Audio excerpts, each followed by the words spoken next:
Hi, I'm Ralph Parkins, and you're watching Western Bass TV. Hi, I'm Gary Dobbins, and you're watching Western Bass TV.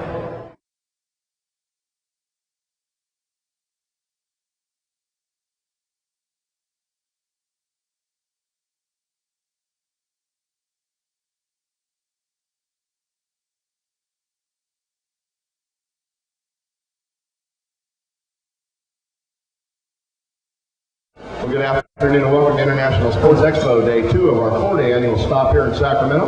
Those of you gathered around our aquarium demonstration tank. Our tank is brought to you by California Safe Boating and Waterways. I want to remind you to pick up our literature from Cal Boating over here on the table.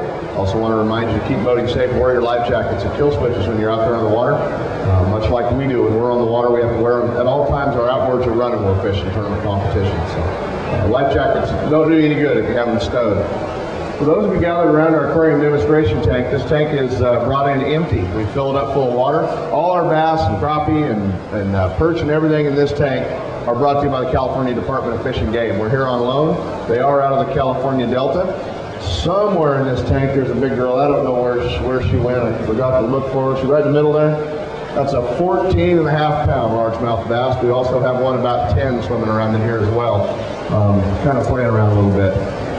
Hey, how many of you thought you'd lost Alan forever because you've been going into Fisherman's Warehouse over there on Folsom Boulevard and you can't find him? A few of you thought he was lost? All right, well, that's why I had to get him up here to let you guys know that he's not out in the fog at the Delta lost, and you guys got to keep looking for him.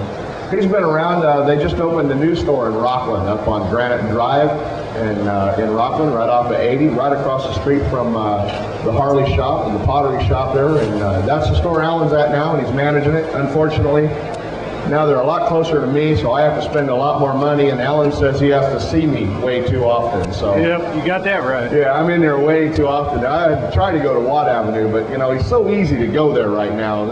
He's costing me all kinds of money. Alan and I have been friends probably about 25 years. I was skinny and he had dark hair when we first met. You were in diapers. Alan and I used to actually fish in a bass club in the early 80s here in Sacramento, but great guy and absolutely one of the most knowledgeable fishermen, as all of you know that spend any time in the stores with him, how knowledgeable and how free with that knowledge he is. Never met anybody Alan won't help catch a few fish, and I'm sure each one of you have probably benefited from his knowledge and his help. Some of you have his videos.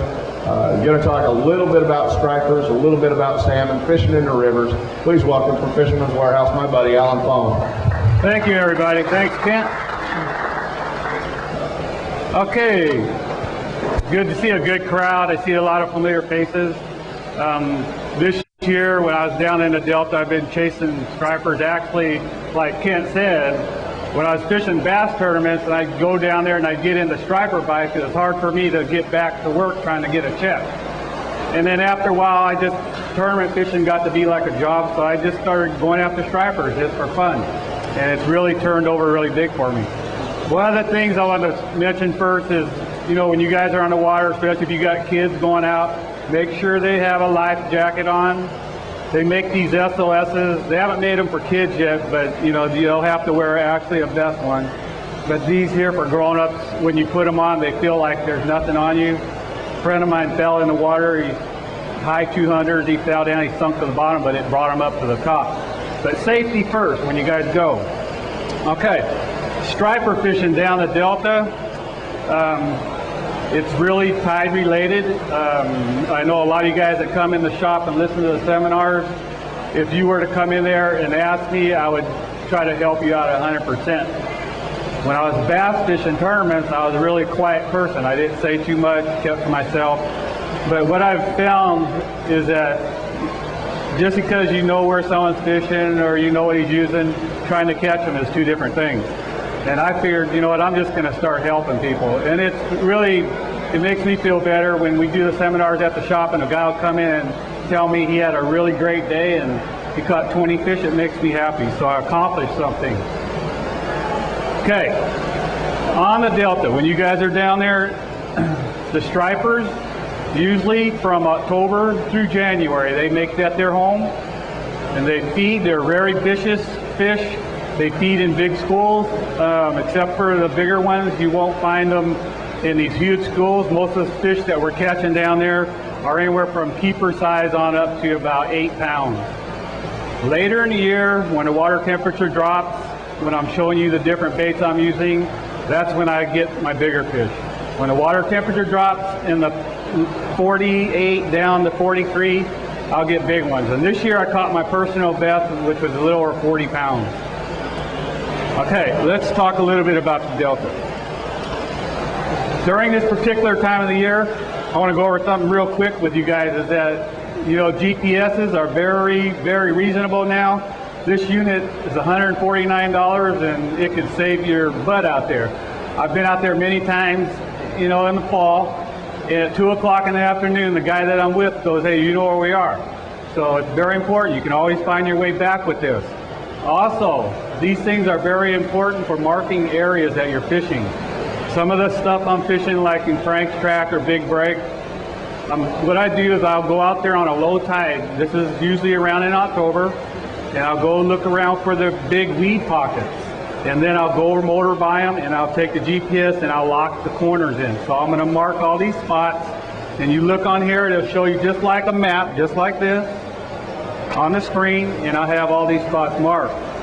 Then I use them at a later date when those fish move in there. So if I'm going out there and the weeds are all covered so everything looks like water, I just look on here, I'll motor over there, I set the alarm here so that when I get 50 yards to my target, it starts beeping, I shut it off, put the electric motor down, and I start fan casting. And then when I find the points, that way I'm not running over, because if you run it over, most likely you're going to spook the fish. Remember, I'm only fishing out there in anywhere from 2 to 7 feet of water. Also, a map. There's a lot of stuff, you know, you guys are on the internet. There's a lot of websites that you can go get maps, you can get tides. Tides are very crucial. I think if I had to say one thing, what's my strongest point, and that's reading tides. I don't care if I'm fishing bass, stripers, anything in the Delta. If you learn the tides, you'll become a very successful fisherman down there. When I'm working all week and here Monday comes along and I'm going to go fishing, first thing I do is get my tide book out. I'll look at the tide, and then I know where I'm going to go. I listen to friends that fished on the weekend and ask them how they did and ask them where they were, and then I'll look at the tide book and off I go. So these two tools right here are very important when you guys are out there fishing. One of the things that I'll cover first, like if someone came to me and asked me, hey Alan, I want to go catch stripers in the river, what should I do? I would suggest that you get a rattle trap, or this particular bait, it's called a Raz-Taz. I actually did the testing on it. What the Raz-Taz is it has a chip inside the nose. When the guy Dick Poole came to me and asked me if I'd test them for him, I agreed, but he just gives me these little chips and he tells me how they work, and then I had to embed them in my own lures. I ruined all kinds of baits trying to get it centered right. But anyhow, I had a couple friends of mine with me in the boat that I was in, and then another customer was following me around, and that day I put over 30 in the boat at least, and the guy behind me, one caught one, the other caught three, the other boat caught one. What it does is it sparks out voltage. So every time this lure rattles, it's sparking out real minute voltages. Now, just because this thing gives out a little voltage, that doesn't mean that if there's a fish sitting out there and you reel by him that he's going to hit it. He won't. If he's not going to eat, he's not going to hit this. He's not going to hit a regular one. He's not going to hit nothing. He don't want to eat, he's not going to eat. But when the fish are feeding, they'll go right to this. And I tested it over and over. I had guys that kokanee fish that would actually put out 4 lures, 3 of the same, and then the same color in the E-chip, and they would always go to the E-chip first, because it's just giving out that spark, little, probably anywhere from a half volt to 2 volts, which attracts them, because it's actually when fish are nervous, when they spook off, they give this little sense of vibration off, and that's how these things work. Okay, when I'm out there, I'm going out there and I'm fishing out in Frank's Track. I'm in a bass boat, so I have a meter right at my feet, and I know where all these points are in these weed beds. I'll take a rattle trap just so I can cover a lot of ground. One thing about stripers is that they utilize current. That's the biggest factor. Like I was telling you guys about tide. Learn how to read the tide book. Outgoing tide is a faster to actually, when you learn to read these tide books, actually Shell, this guy that was making them, he's no longer making tide books. You actually have to go to, I found NOAA, which is on a website, so it's www.noaa.com. That's a good website. And there's also one that a buddy of mine gave me, but I can't remember the address. But if you want, you can email me at fishfong@aol.com, and you put tide charts, and I'll email it to you. So if you're going to go out to the delta, you can put like Prisoner's Point, and it'll give you exactly the tide, so you don't have to add or subtract any time. Okay, if I was going to go out, customer says, hey, look, where do I go? And I got like a high tide in the morning, and say at 6 o'clock, I would tell you to go to Frank's Track, because it's probably one of the easier places to fish. I'd sell you a rattle trap or one of these raz traps, and I tell you to go out there and just start fan casting where all the water, you'll see the water. One of the crucial things out there is knowing how to read the water. See how the water right here is rippling, and see how it's very smooth here? So if you were out in the track fishing, this water that's smooth right here, the water is going to be real shallow. Where you see the water moving like this, it's going to be where the drop off is, where it's a little deeper. This is where the stripers are going to sit. So if you have a corner with weeds, a big corner, and you see the water ripping around, going around the corner, and it's smooth on the inside, you want to put it right on the edge here. And what you do is you just cast this bait out. Stripers like it pods. So when you reel, you stop, reel, and stop. You don't just reel. I've found that 9 out of 10 times they'll strike it better as if you're moving it and stopping it, moving it and stopping it, moving it and stopping it. And this particular one has a little chip in there, so every time I yank it, when that nose wiggles back and forth, it sends out a little spark of voltage. Oh, see? But this thing here, you can use for covering a lot of water. So I would go and look for the water that's rippling like this and just start fan casting. Once you catch one on a corner, keep the boat off of it, and you should be able to catch anywhere from 5 to 20 fish off that one corner. But they'll stay there just like clockwork. And remember that these fish have to look into the current. So if you pull up on one of these corners and the water is going this direction, you want to cast in, so you're pulling the bait into the current. If you pull it the other way, the fish is looking that way. By the time you buzz that bait like that, he might not come after it. But if he sees it coming like this, he's going to hit it. So when you attack those spots, reel coming back into the current, because the fish have to sit into the current. It's a good bait to use. One of the other baits that I like, and probably what I caught most of my nice fish on this year, is called a swim bait. It's this fish trap. A lot of you guys that shop at our stores, you know that this was almost impossible to get. Guys were coming in, they're $1.25 each, that's just for the body. Guys were coming in, buying them 50 at a time, and we weren't able to, we'd get 5,000 in a week and they were gone in all our stores. Down in the Delta, if you were to go to DFG's website and look and see what kind of bait fish that are in the Delta, you're going to see one that's called a smolt or smelt, and it's actually about 5 or 6 inches long like this. It's kind of a pure silver. It might have a little darker back on the side, and in the wintertime, the Delta is their home. They feed on these things, they gorge on them. This particular bait is probably the most simple to use. What I do is when I locate them with that rattle trap and I find them, I'll pick up this swim bait, because of my percentages. Big stripers are a little bit lazier, so the ones I'm going to catch on this, bringing it through the wheat and the corners, I'm going to probably get my small schoolies. And if there's any big ones around, he's going to eat my swim bait. This particular bait, when you're using it, I usually use 15-pound fluorocarbon. I don't know if a lot of you guys have tried fluorocarbon yet, but it's actually invisible to the fish, but it doesn't make a difference because my friends all use spider wire, and they catch just as many as I do. But I found that with this particular setup and everything, I have the right combination.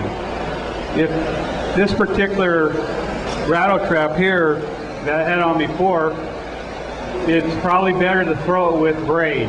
So like 30-pound test Power Pro, because what happens is you're coming across the edge, you're trying to get as close to the weeds as you can. When you hit the weeds, you'll feel it hit it, you yank, and the weeds disperse because the line doesn't stretch. Now, if I had this on the monofilament and I ripped it, I would just bring in weeds. So if I threw it out 10 times and 9 times I come back with weeds, I'm not going to catch very many. But when they use braid and disperses, it also draws stripes. Going back to the swim bait. The best way to do this is you throw it out and you reel real slow. This particular bait here, you know, you guys being in bait shops and stuff, you're going to see all kinds of different swim baits. These are the more realistic type, you know, and I'll throw them in a tank and demonstrate them. But this particular one has something about it. This particular head is called a Strike King. It's a 1/2 ounce. It has a real monstrous hook. You can't bend it, but this particular year, I've been using these for 5 years, and I finally straightened the hook out this year. This bait, you throw it out, you reel it in real slow. I'm using 15-pound test fluorocarbon. This is a 6:2-to-1 gear ratio reel. And this rod is a medium heavy 7-foot, and it's pretty stiff. It's got a little bit of a tip, but it's got a lot of backbone. The one I caught over 40 took me 5 minutes to bring it in. This bait, when you throw it out, you just reel real slow, and I'll show you in this tank. Our current real slow, you're going to feel it tap. You just keep reeling real slow, and then pretty soon you'll just feel it low, then you set the hook. For some reason, those fish will come up and hit it, slap it like they're trying to hurt it, and then they eat it.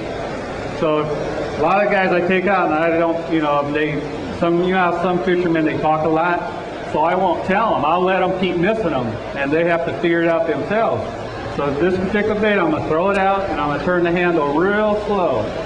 So you can see that thing, this particular bait here wobbles side to side besides the tail that's moving.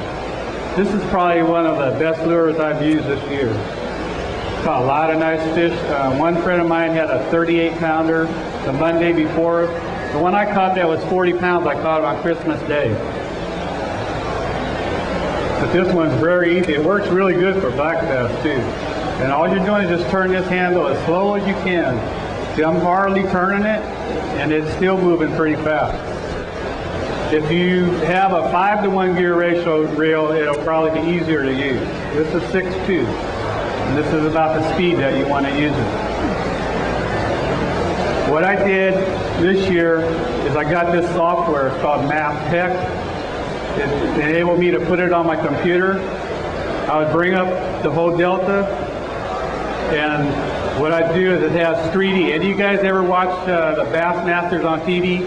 And then you know how they click that 3D and put the fish swimming around? Well, this software enables me to do that. So what I do is I'll go to a flat out on the delta, and I'll click the 3D, and I can shift it, and I can move it around any way I want. And it's just like that on the Bassmasters. And I'm looking at all these different little humps and little flats out there on the San Joaquin, and that's where I've been catching a lot of fish. Because on the software, every time I move it, it gives me the coordinates. And I just stick it in here, and I go right through it. It's been pretty informative. It's called MapTech. You can look it up on the internet. You'll see what I'm talking about.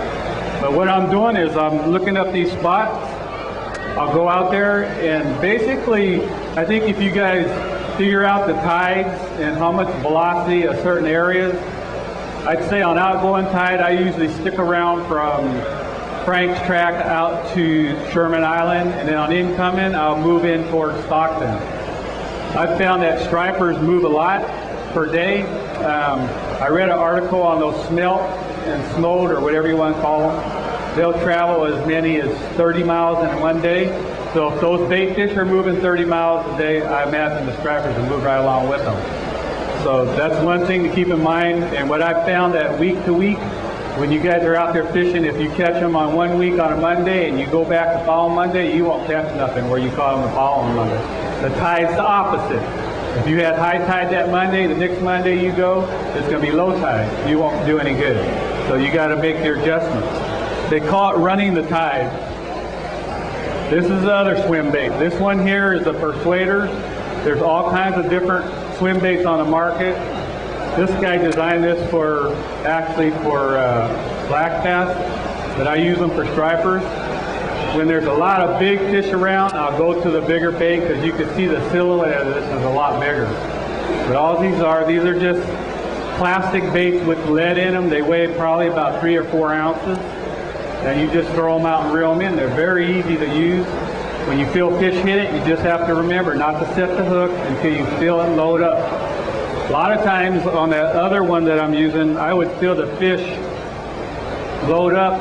I wouldn't feel any tick, and I'd swear it was weed, and I'll set the hook kind of easy, and thing will yank, and usually if it's a big one, they'll come off.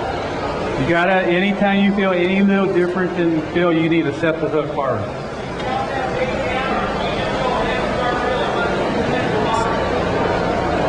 What was that? No, I don't count them down. You're talking about counting it down to a certain depth? No. When I'm fishing stripers and I'm using all the lures out of the stripe, my boat's never any deeper than 10 feet. When you reel slow, you don't have to count down. Okay, you guys all heard the term of lakes turning over? Well, your delta turns over, same way lakes do. What happens is when it turns over, the oxygen content moves to the surface, the fish move up right with it. I found out probably 3 years ago, fishing down there, and actually Bobby Bear does a lot of guiding down there for stripers, and I talked to him in October. The end of October, he had already put 3 over 30 in his boat and caught them on top water. I don't even bring a top water out. I should, but I don't. I usually wait till the water temperature drops below 48, which means the delta's turned over. And what will happen is when you're down there in October, you probably only see down 2 feet. It's a little bit stained. And then all of a sudden we'll get some rain and it gets real cold. You know, you get out there and your windows are all frozen. And then you go out on the delta, you go, shoot, what happened? It's clear as a bell. It turned over, the water gets real clear. 42 to 48, this is my baby right here. You can tie on a Zero spook and I'll smoke you with this guy.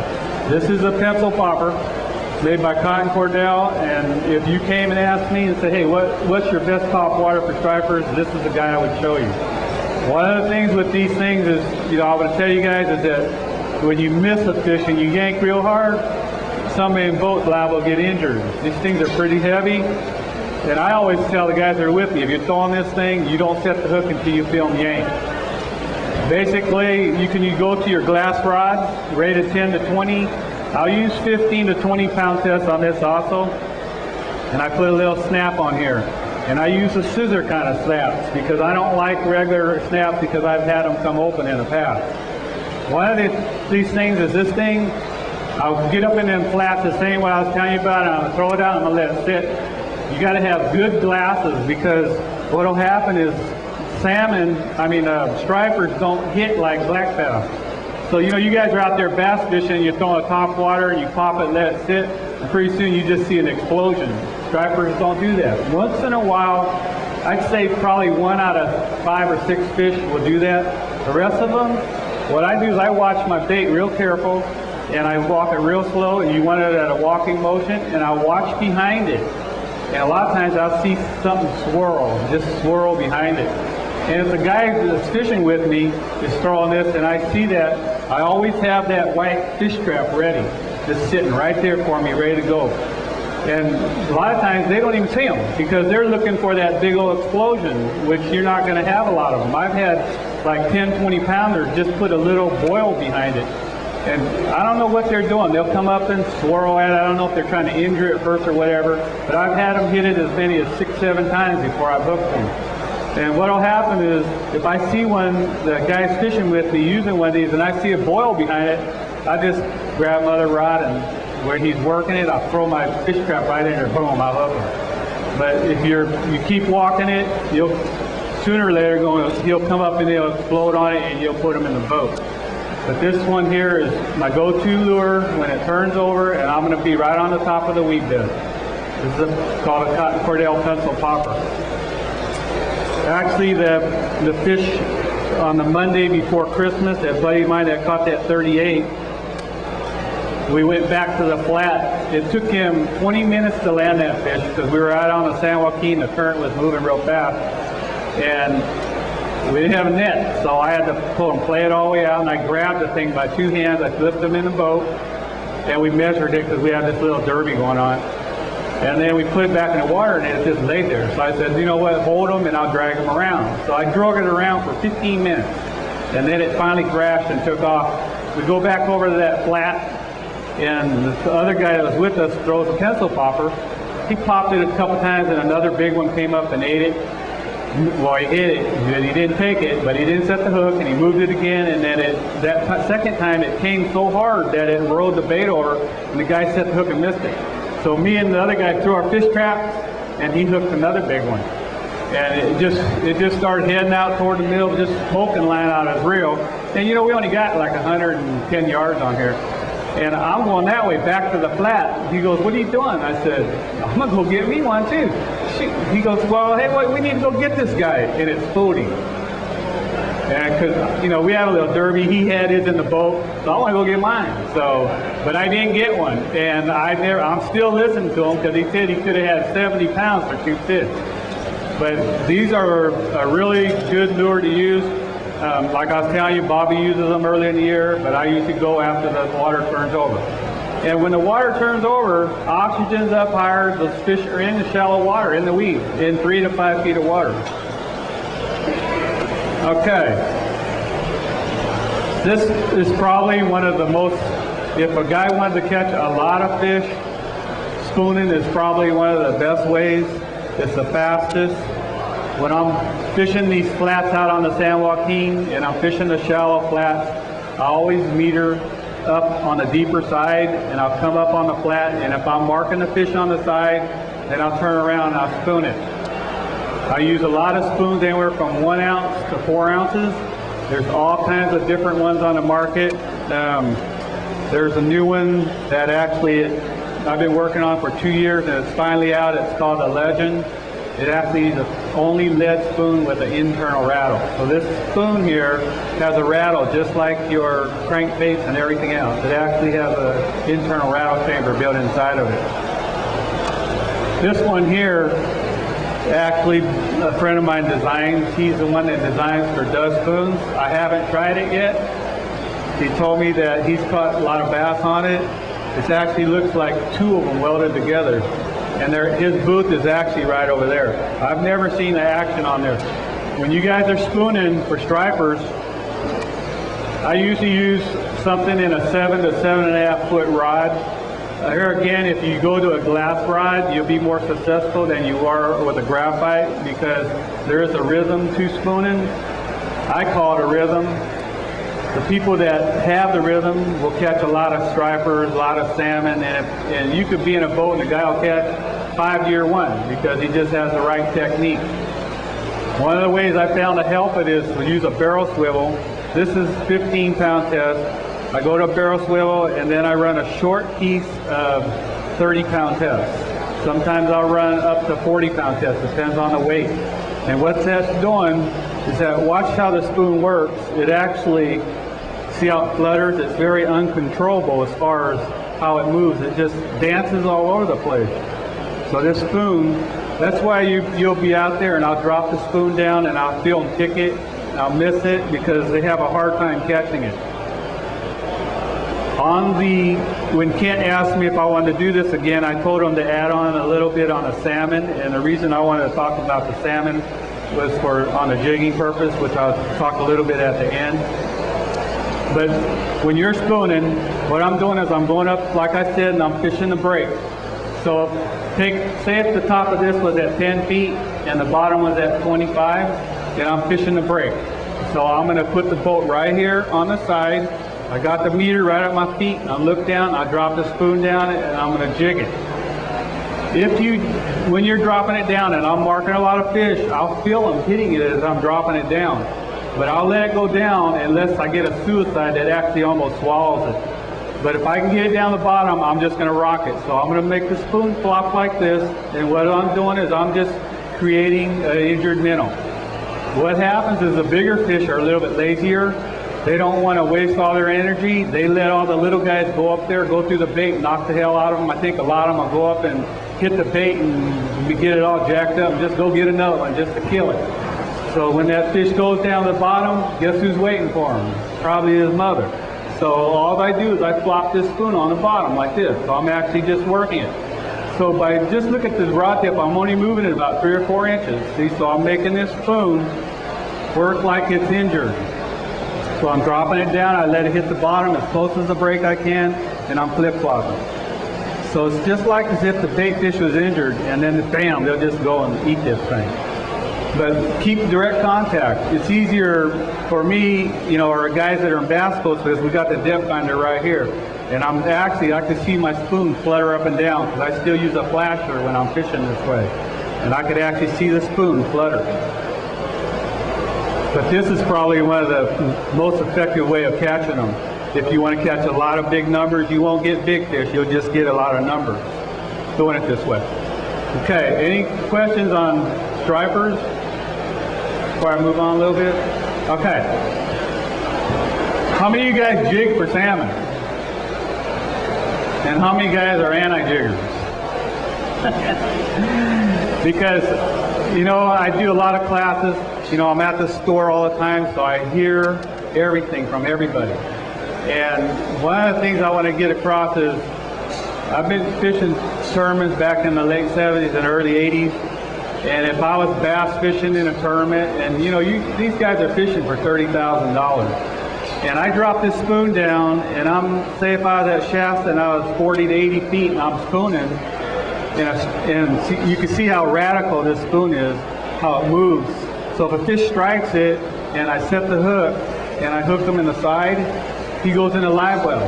That fish could win me 10 grand, could win me 30,000. But if I could see that bass like that and flip it down there and pop them, no, they disqualify me. And you know, that's cheating. But if a fish strikes at it and I don't see it, then he's legal game. Here's the thing about salmon fishing. Salmon, when they come into our river systems, they come up, they're not eating. They're going from point A to point B, and they're mad as all hell. So what they do is I found is that they strike out of anger. So by doing this, and you jiggle, and here's the reason is, you go out there drifting, say at Miller Park, and I see a guy trolling, and he might get 1 or 2 hookups, and I hook 10, okay? Now he's just saying, well, okay, he's snagging them. Well, he doesn't get it. Salmon go point A to point B. And what I've found is that they use depth zones. So in other words, if I know that they're traveling in 15 to 18 feet, I'll put that bass boat here again, right on the ledge. And that fish, salmon's going to follow that comfort zone. It might be 15 foot. So if he's following that ledge at 15 foot, he's going from point A to point B in 15 feet. He don't go 15, 25, 30, 40, and whatnot. He's going right down where he feels comfortable in 15 feet of water. Okay, that 15-foot ledge doesn't go on a straight line, right? It zigzags. And what happens is if you're fishing, you watch your meter, you're in 15 feet, you're in 10 feet, you're in 8 feet, you're in 20 feet, and whatnot. There's some areas where you can troll or whatever be in 15 feet. But when I'm in a bass boat and I'm going down, I can keep that boat exactly in 15 feet. Here's another thing. When you got a lure, you're going across a fish, and this lure comes across him, if it's out there 3 feet, you know, he's got to be mad, or, you know, he's got to reach out and grab it. He's only got this much chance when it goes by, just like this. Now, if I'm like this, who's going to hook more? Okay? Here's the thing about spooning, is that early in the year, say August, late August, September, October, here's the fresh fish come in. I'll talk to guys. I'll say, hey, Dan, there's a school of chromies out there. The fish are real bright, look like they just come out of the ocean. Here's a guy spooning. He hooks 10 fish one morning. I go, where'd you hook them? He goes, 9 in the mouth. Did really great. I said, that's good. Another month from now, 3 weeks from now, fish, they deteriorate. He'll come back in and he'll go, hey, Al, man, I hooked 10, but I snagged 9. I said, hey, look, I'll tell you why. Think about this. Those fish aren't eating. They're just coming up to spawn. 1 week, 2 weeks ago, you caught them, they were chrome. 2 weeks later, you go back, they're all deteriorated. The bodies break down. The metabolism of the fish breaks down. What happens to his mind? I think it goes too. See, so then if he can't hardly catch this when he's coming out of the ocean, he's fresh, and he's got a fresh mind, what do you think he's going to do when he gets all jacked up? He can't adjust to it, so you'll snag more. One of the things when you're spooning is watch the line. The line's straight up and down, but the spoon goes this way, it goes that way, it goes all different kind of directions. But my line's still straight up and down. So if a fish sees it and he strikes, and this spoon moves out of the way, the line's still here, right in the side. So the reason I think, that's just my personal opinion, there's nothing, no sounding proof or nothing, but it happens. And it happens to all my friends, it happens to a lot of customers, that when this spoon is being vertically jigged, and those fish turn dark, you're going to snag most of them. You're not going to hook a lot of them in the mouth. And it's just because this spooning technique, I've caught trout, and I caught kokanee, bass, stripers, anything that eats bait fish is going to eat this spoon. Any questions? All right, I have some questions, and what I do is I actually shot a video. I went over a lot of this stuff I went over with you guys today is in here. This is a DVD that's just out. So I'll ask the question, and if you raise your hand and answer, I'll give you the DVD. Don't yell out the answer now. Okay, what's the biggest fish I caught this year? The guy in the red, he was first. 40. No, it was over 40. Here. We have some stuff from waterways. Who knows what the limit is on stripers? How many? Damn, I thought it was 8. No, I can't go that far.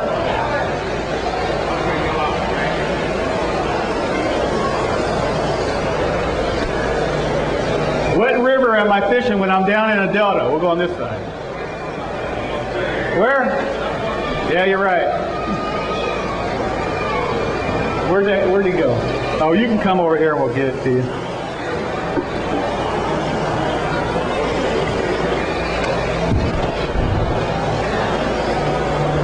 How about one of the flat areas that I'm fishing? Some of the flats. Hey, you too fast.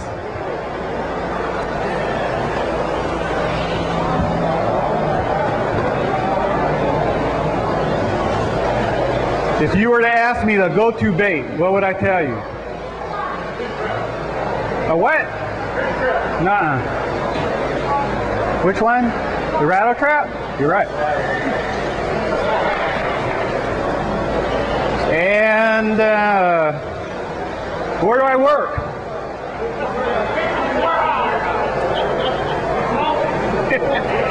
Thank you, everybody.